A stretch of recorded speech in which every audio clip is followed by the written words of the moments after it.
watching Business World Live. I'm Danny Laurel. And I'm Jess De Los Santos. Let's go straight to our top story this trading day, Wednesday. The Bangko Sentral expects inflation to have accelerated and breached 5% in May. That's on the back of higher food and pump prices as well as a weaker peso. Bangko Sentral Governor Ben Diokno says last month's CPI may have settled between 5 and 5.8%. That's well above the BSP's target band of 2 to 4% for 2022. Diokno says the continued increase in domestic petroleum prices, higher prices of key food items, and the peso's depreciation against the dollar are the primary sources of inflationary pressures. Now, year-to-date, pump prices have jumped by up to 29 pesos per liter. That's according to data from the Energy Department. PSA data also showed hikes in the price of pork and vegetables last month, while the peso remained at the 52 per dollar mark in May. CPI data for May will be released next week, June 7th. Headline inflation stood at 4.9% in April, the highest in more than 3 years. Now, the implementation of tax reform laws generated additional revenues of up to 228 billion pesos in 2021. The DOF Domestic Finance Group says the implementation of the Train Law, Tax Amnesty Act, and Sin Tax Reform laws helped boost the tax take. Finance Chief Sonny Dominguez said these tax reform packages helped the Duterte administration hike infrastructure spending to above 5% of GDP and increase allocations for healthcare and pandemic response programs. DOF data show that revenues from train reached 171 billion pesos last year, while sin tax laws contributed almost 53 billion pesos in the 2021 revenue. The Tax Amnesty Act, meanwhile, generated additional revenues of 4.6 billion pesos last year. And speaking of taxes, incoming Finance Secretary Ben Diokno says he will prioritize improving the country's tax system. In an interview with The Big Story, Diokno says the current system has already improved compared to the one left by late former President Noynoy Aquino. Now, to further improve the tax structure, Diokno says digitalization is key. For instance, he says taxes on commodities bought in physical stores should also apply on the same items when bought online. The outgoing BSP governor adds that the incoming administration should focus on growing the economy on a sustainable basis. The tax system is superior. Pwede tayo mag-focus sa implementation, no?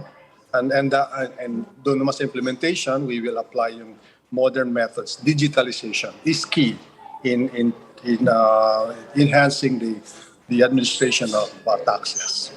I think ang pinaka-importante, kailangan yung ekonomiya natin ay patuloy na lumago kasi a growing economy solves many problems, no? Pag lumalago yung ekonomiya mo, tumataas din yung business activity, tumataas din yung taxation, nasusolve yung deficit problem mo, nasusolve yung debt problem mo, na babawasan ang mga mahihirap at dumadami ang trabaho. Meanwhile, some senators have raised concerns about RCEP as the mega-trade deal's fate at the Senate remains uncertain. The upper chamber continued discussions on the free trade agreement yesterday, with Senate President Tito Soto posing the big question: are we ready for RCEP? Senator Ping Lacson said the Philippines might be put at a disadvantage with larger economies should the treaty be ratified. Senator Kiko Pangilinan, meanwhile, expressed concerns over the possible negative impact of the RCEP on the agriculture sector. This as the Philippines stands to compete with other top agriculture exporters like Indonesia, Thailand, and Vietnam in an open and free market. That's according to Pangilinan. Soto himself said he will try his best to digest the propositions, but the Senate President admitted that he feels reluctant about the free trade deal after the country's inclusion in the World Trade Organization turned out to, quote, offer no safeguards or protection for Filipinos. Now, with so much pushback from the Senate, what are the odds that the country gets to ratify its membership to the RCEP before the 18th Congress adjourns? Our next guest is racing against time to make that happen. We have on the show Trade Assistant Secretary Alan Gepti. Asik Gepti, good morning. Thank you for joining us. Good morning, and thank you for having me in your program. Okay, Asik, like what we have reported, you have a number of senators apprehensive to ratify our membership to the trade deal. What do we stand to lose here? Should we fail to keep in step with the members of the trade bloc, or should we decide to join sequentially later on? Well, it's very important that we act on it now because not only that it will be too costly for the Philippines, but we will be missing a lot of opportunities. We have to remember that almost all sectors, business organizations, industry associations, and even foreign chambers are supportive of our participation in RCEP. And the only concern raised is the agri-concerns brought about for consideration by our senators. And if you will look at it, this is more focused on the fear of trade liberalization, the lack of consultation, and concerns on certain safety nets. But we have already clarified to the senators that if the issue is on trade liberalization, particularly on agriculture, basically we are already in an open market for trade and investment. We have been trading already with these RCEP parties. And in this agreement, the RCEP agreement, we have only offered technically 33 agricultural tariff lines. And that only accounts to 1.9% of the total agricultural tariff lines and 0.8% of our total imports. But if you will have to compare that to the huge benefits that we will realize from joining this agreement, I mean, the advantages are tremendous. So we're talking here of investment, services, intellectual property, competition, among others. Okay, sir, can you highlight po or explain to our viewers here why despite all of these things that you've said, there is still a pushback from the agriculture sector in particular, and there is still senators that are just not convinced despite all of these, let's say, concessions and revisions on these 30 plus lines? Well, there are certain concerns that we have raised to the senators, such as, for example, the issue on smuggling, which we submit that this is more of governance issue. These are internal matters that we here in the Philippines, particularly the executive branch, with or without RCEP, we really have to intensify our efforts to curb smuggling. It's a given. Also, there are issues on programs and assistance that should be given to concerned sectors, including agricultural sector. Again, our submission is that with or without RCEP, we really have to do our part. We have to work together. We really have to intensify our programs, policies, and projects that supports the competitiveness of our sectors, particularly the agricultural sector. So, in other words, what we are saying is that we have to detach issues that are not related to the merits of the RCEP agreement. Okay, Yeah, I wanted to add on to that, ASEC, no? Is it just a matter of timing, which means that we need to first strengthen our agriculture, sector internally, domestically, before we can start competing with the giants, as they call it? I think they said there's an elephant, which is China. We are the ant. Before we can even get to that point, I mean, no one's arguing that trade is good and beneficial in the future, but maybe not right now. Well, you are correct. Timing is very important, and the timing is now. As I mentioned, we're already in an open economy.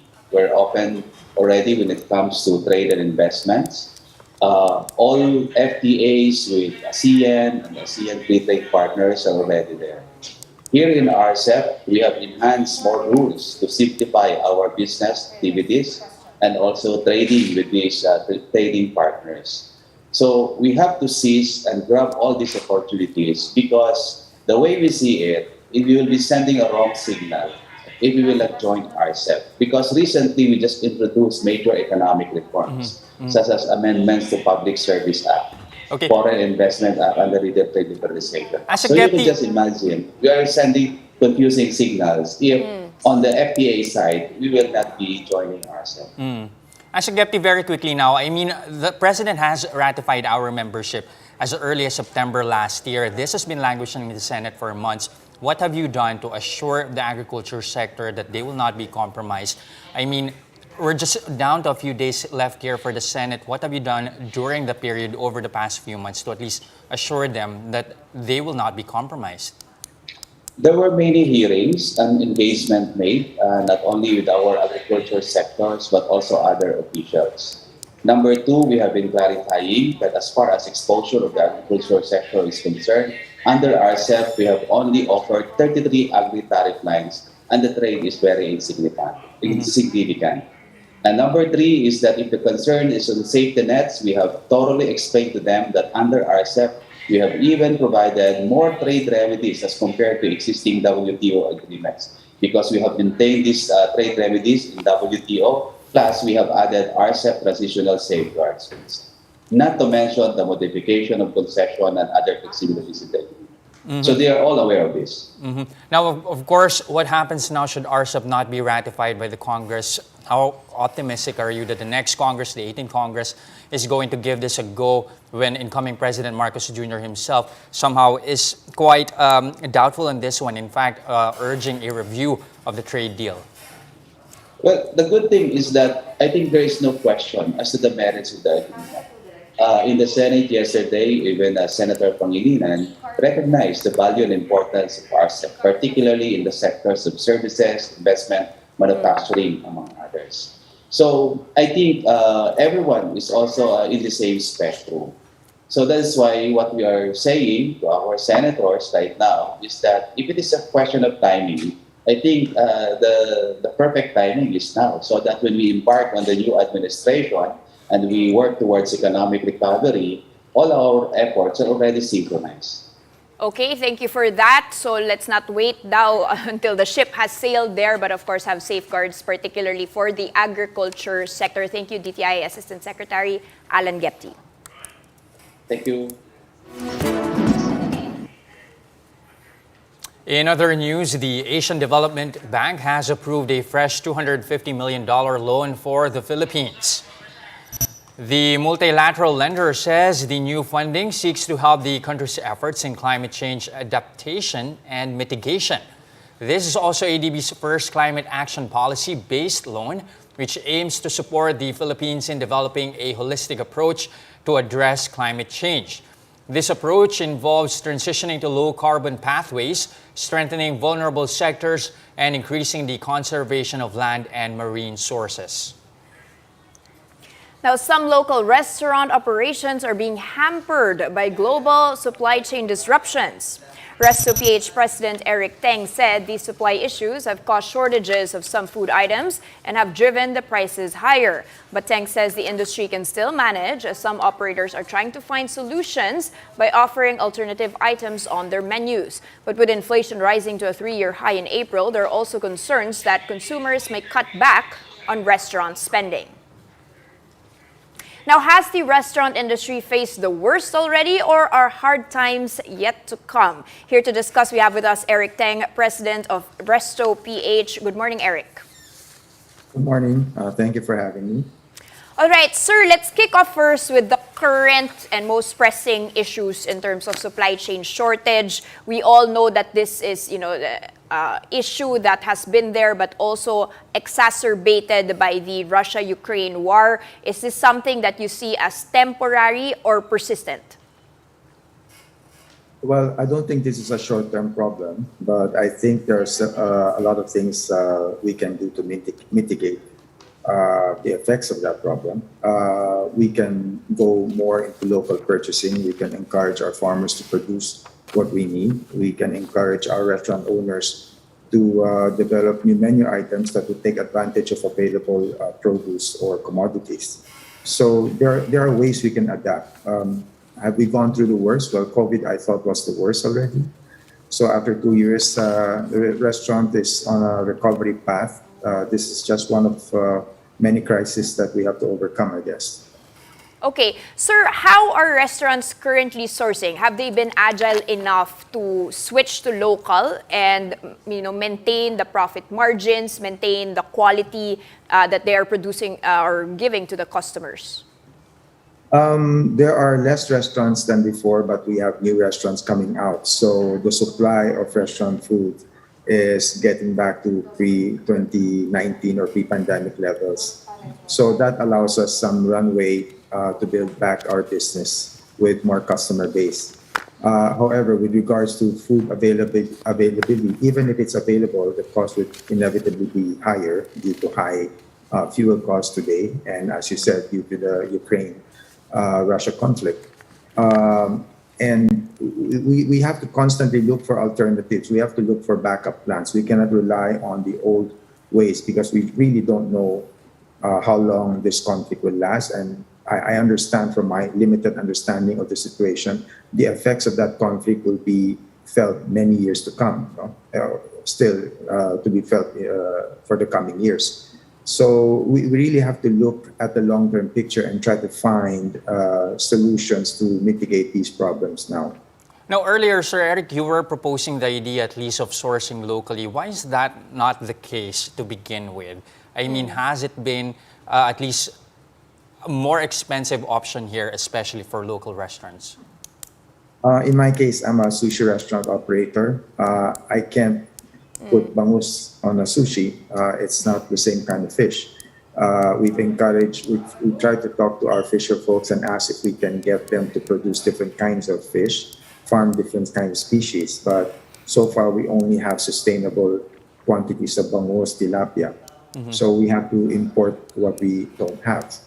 However, there are certain things that we can do. We add a few more locally sourced items to our menu and create new dishes so that we can have a balance of giving customers what they want and what they used to, but still creating more alternative for them to try. Sir, but it's also not just an issue of importing, but even the local agriculture sector has issues with supplying crops just because of the fertilizer issue as well. So how can we mitigate that? You want to source locally, but even our local produce is not enough. From my understanding, it's the problem of the three C's. The conflict in Ukraine is causing problems with fertilizer supply. There's climate change that is affecting our ability to produce more food. And of course, we're reeling from COVID-19. So it's not just about availability, but also affordability. And you're talking about predictability and sustainability of the supplies we're used to, which right now is causing a lot of anxiety in our sector.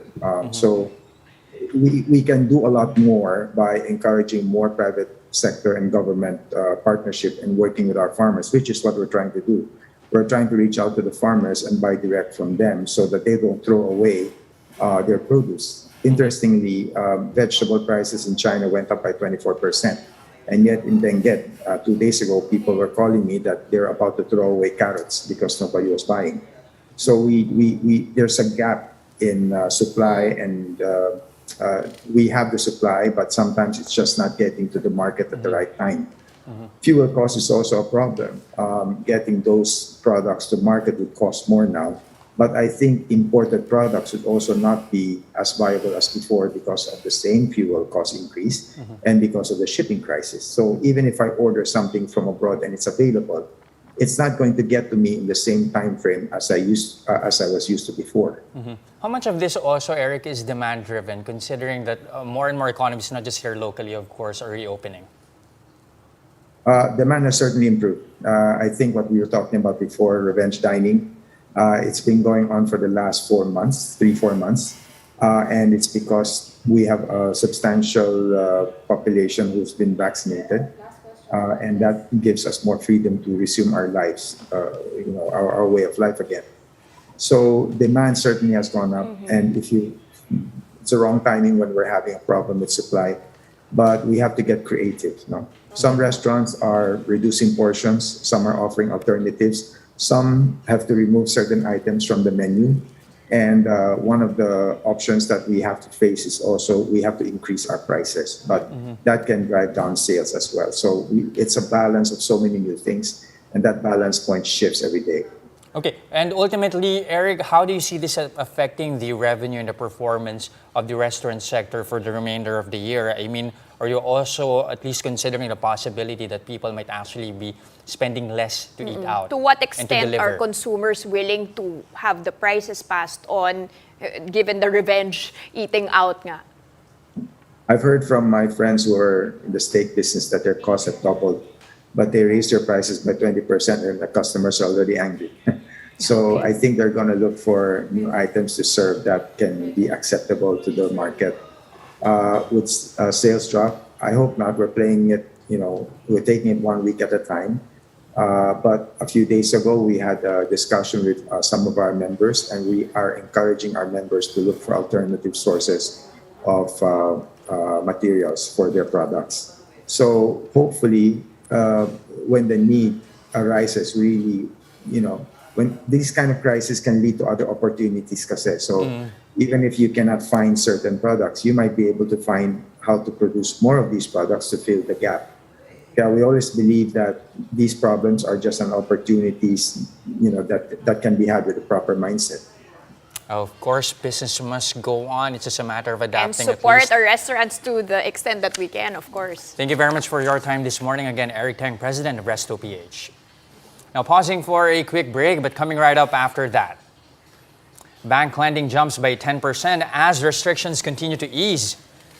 We'll see how the financials counter is moving on the back of that report when Business World Live returns. Stay with us.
And you're still watching Business World Live here on One News. I'm Jess De Los Santos. And I'm Danny Laurel.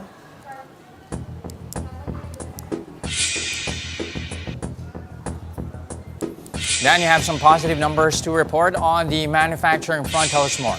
All right, Jess, now before we dive into our equities, I do have to report S&P Global released Philippines' May manufacturing PMI, and that is at 54.1. It's slightly lower than the 54.3 we saw in April, but compared to a year ago, 49.4. It's the fourth consecutive month of expansion. Recall that anything above 50 is an expansion in the manufacturing sector. But taking a look at our index, though, we are down by 0.4%, sliding to 67.49, dragged down by the financials, which is down by 1.3%, although services, mining, and oil and properties are holding the fort here. And let's take a quick peek at one specific commodity that we've been looking out for. Oil, of course. Crude has posted the 6th monthly advance. This is the longest run in oil prices since 2011. You can see that reaching 116 per barrel. This, of course, as the Wall Street Journal reported that the OPEC members are exploring the idea of suspending